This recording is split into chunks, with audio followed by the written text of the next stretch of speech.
Hello சாந்தி, தீபா பேசுறேன். சொல்லு தீபா. நான் உங்களை அர்ஜென்ட்டா மீட் பண்ணணுமே. வீட்டுக்கு பக்கத்துல இருக்க டிபார்ட்மெண்ட் ஸ்டோர்ல இருக்கேன், உடனே வா. ஜாக்கிரதை, யாராவது பார்க்க போறாங்க. இல்ல, யாரும் பார்க்கல. ஓகே வா. நான் 10 மினிட்ஸ்ல வந்துடுறேன். ஓகே.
வந்துட்டியா?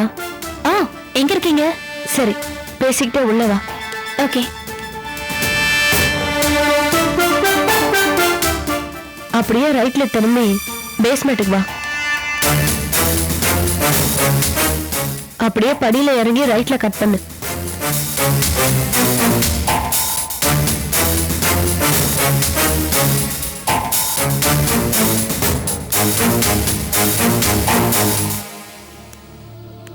எதிரில தான் இருக்கேன். பேசிக்கிட்டே பர்ச்சேஸ் பண்ணு. போன் ஆஃப் பண்ண முதல்ல. Okay. Yeah, I'll take care. Thank you. Bye. சாந்தி, அபிராமி ஆஃபீஸ்க்கு இன்னைக்கு ஒரு ஆர்டர் வந்தது. அதோட கொட்டேஷனை நான் தான் ப்ரிப்பேர் பண்ணேன். சரி, அவங்க தான் பண்ண சொன்னாங்க. அபிராமி, அந்த கான்ட்ராக்ட் உங்களுக்கு கிடைச்சா உங்களுக்கு நல்ல ப்ராஃபிட் வரும். நான் 7.5 கோட் பண்ணியிருக்கேன். நீங்க அதுக்கு குறைச்சு கோட் பண்ணீங்கன்னா உங்க கையில contract. The company is AG Infotech, Velachery. சரி, நீ கிளம்ப. நாம சந்திக்கிறது ரகசியமா இருக்கட்டும். யாருக்கும் சந்தேகம் வர வேண்டாம். ஜாப் டெண்டர் எல்லாம் நான் பாத்துக்கிறேன். ஓகே.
கான்ஸ்டபிள் ஆம்புலன்ஸ் கொண்டு வாங்க சார்.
சார் சொன்ன சிக்னல் தான் வெயிட் பண்றேன் சார்.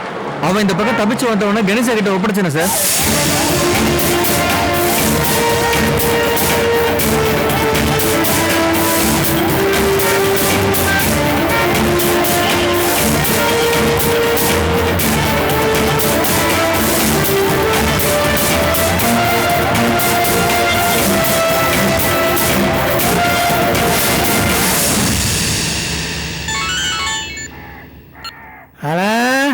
அண்ணாச்சி கோவிந்தனை இப்பதான் ஹாஸ்பிட்டல் கூட்டிட்டு போறாங்க. வேக்கியானமா நான் சொன்ன மாதிரி செய்யுங்கடே, ஜாக்கிரதை. சரிங்க அண்ணாச்சி, நீங்க சொன்ன மாதிரியே செஞ்சிடறோம்.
ஆமா அண்ணாச்சி, நீங்க சொன்னபடியே சிக்னல்ல வண்டியோட வந்து நின்னோம். ஆம்புலன்ஸ் சிக்னல்ல வந்து நின்னுச்சு. கோவிந்த இறங்கி ஓடியாந்தான். நம்ம வண்டியில தான் ஏற போறான்னு பார்த்தா அவன் வேற பக்கமா ஓடி போயிட்டான் அண்ணாச்சி. ஏன்டா 3 நேரம் நல்ல பெருக்கான இடத்துல கொடுத்துருக்கீங்களாடா? கோவிந்த ஓடும் போது அவனை துரத்தி பிடிக்க துப்புலையா உங்களுக்கு? என்ன அண்ணாச்சி, நீங்க வேற சொல்லணுமா? போலீஸ் அவனை துரத்துனதுனால கூட்டம் கூடி ஏகப்பட்ட ரகலை. எங்க போலீஸ் நம்மள பாத்துருமோன்னு பயந்து போய் வேற இடத்துக்கு மாத்திட்டோம். அதான் தகவலை சொன்னேன். என்ன சொல்றீங்க? டேய், நம்ம போலீஸ் மாதிரி எல்லாம் ரெஸ்ட் எடுக்க கூடாதா? அவன் எந்த தேசத்துக்கு போனா அங்க தொலை பாருங்கடா. ஆனா யாருக்கு சந்தேகம் வந்துட கூடாதா? டேய், தவறுதீங்களா? இனிமேல் எனக்கு போனே பண்ண கூடாதா? சரிங்க அண்ணாச்சி. ஏடா, என்ன சொல்ற? கோவிந்தன் தப்பிச்சிட்டானா? ஆமாங்க மேம். கோவிந்தன் சொன்னபடி தாங்க பணம் கொடுத்தேன். அவன் போட்ட பிளான் படி தாங்க எல்லாமே நடந்துருச்சு. எல்லாருமே வண்டியோட தயாரா தாங்க இருந்தாங்க. அந்த பாவி பையன் போலீஸுக்கு பேப்பர் காமிச்சு நம்மளே ஏமாத்தி போயிட்டானுங்கண்ணா. அவன் என் கஸ்டடியில இருந்தா நாங்க காப்பாத்திருப்போனுங்கண்ணா. அவன் இப்ப எங்க இருக்கான்னு எனக்கு தெரியலீங்களே. எனக்கு இருக்கிற தலைவலி பத்தாது, நீ வேற எனக்கு பெருசா தலைவலி கொடுக்குறியா? இதெல்லாம் எங்க போய் முடிய போகுதுன்னு தெரியல. தப்பிச்சவன் மட்டும் போலீஸ்ல மாட்டினா நம்ம எல்லாரும் பேரும் தான் சொல்லுவான். அவன் நம்ம தலைதான் உருளும். ஏன் இந்த மாதிரி யோசிக்காம முட்டாள்தனமான காரியங்களை பண்ணிட்டு வர? எத்தனை தடவை சொன்னாலும் புரியாதா? கொலை பண்ணவங்களை காப்பாத்துறதுக்காக கூலி ஆளுங்களை கோர்ட்ல சரண்டர் பண்ண கேஸ் எல்லாம் இப்பதான் பேப்பர்ல படிச்சுட்டு வரும். அதுக்கப்புறமா சீரியஸ்னஸ் புரியல. சரி, நீ பாத்துக்க, நான் அப்புறமா பேசுறேன். யார்கிட்டக்கா போன்ல பேசிட்டு இருந்த?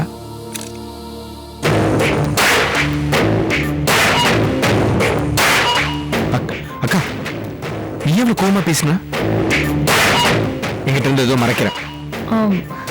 அதெல்லாம் ஒண்ணும் மறைக்கலன்னா நான் வந்ததுக்கு அப்புறம் நீயே போனை கட் பண்ற. அக்கா, இதுவா இருந்தாலும் என்கிட்ட சொல்லு, நான் பாத்துக்கிறேன்.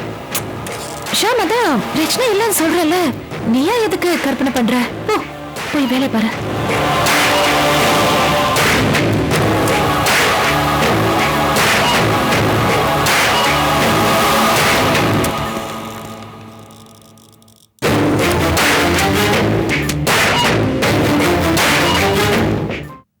சென்னை மத்திய சிறையிலிருந்து தண்டனை கைதி கோவிந்தன் மருத்துவமனைக்கு ஆம்புலன்ஸில் அவசர சிகிச்சைக்காக எடுத்துச் செல்லப்பட்ட போது திடீரென அவன் ஆம்புலன்ஸில் பாதுகாப்புக்கு வந்த போலீசாரை தாக்கிவிட்டு தப்பி ஓடிவிட்டார்.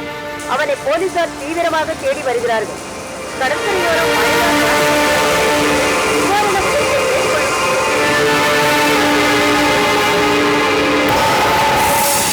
Good morning sir. வாங்க மிஸ்டர் கனி, உட்காருங்க. கோவிந்தன் ஒருத்தன் தப்பிச்சு போயிட்டான்னு நியூஸ் வந்தது. இவன் தானே திவ்யா கொலைகேஸ்ல சம்பந்தப்பட்டவன்? ஆமா சார். என்ன ஆமா சார்? ச்சே, எப்படி தப்பிச்சான்? இந்த சம்பவம் எப்படி நடந்துச்சு? இந்த சம்பவம் என்னோட தப்பால தான் சார் நடந்தது. ச்சே,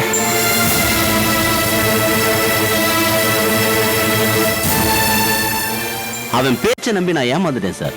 எங்க ஆளுங்க கார்ல அவனுக்காக வெயிட் பண்ணதான் சார் மிச்சம். பெரிய தப்பு பண்ணிட்டீங்க. அவனை நீங்க என்கரேஜ் பண்ணிருக்கவே கூடாது. Sorry sir. ஒரு சாரியால முடிகிற விஷயமா இது? இது எவ்வளவு பெரிய பிரச்சனையை கொண்டு வரும் தெரியுமா?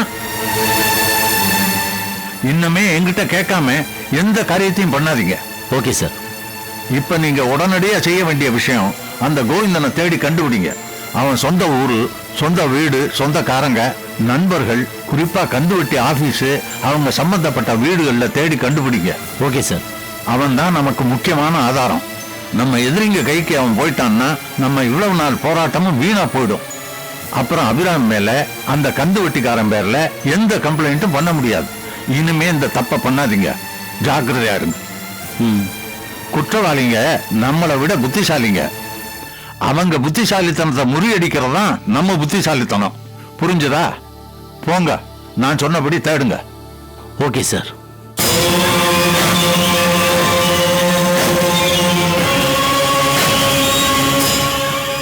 கோவிந்தன் தான் முக்கியமான சாட்சி. அவனை எப்படியாவது கண்டுபிடிச்சே தீரணுமே.